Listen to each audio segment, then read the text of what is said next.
Welcome to the Learning Pines YouTube. We hope this video helps.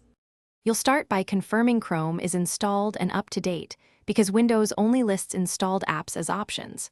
Once done, open the Start menu, type Settings, and press Enter to save time. In Settings, choose Apps, then Default Apps. This is where Windows 11 centralizes file and protocol associations. Make sure you're signed into an account with admin, right, so changes persist.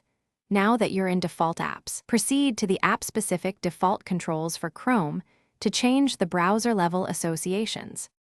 You'll see a long list of file types and protocols. Locate Google Chrome in the default apps list and open it.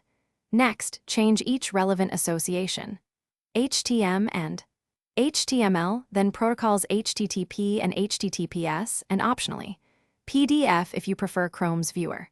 Click a file type, choose Google Chrome from the chooser, and then click Change Anyway or Confirm when Windows asks. Repeat for every listed web type until Chrome is the selected handler for those protocols and extensions.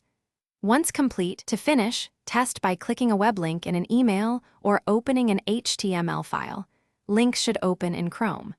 If any association reverts or you get prompts, open Chrome Settings Default Browser and click Make Default, then repeat the Windows changes if needed.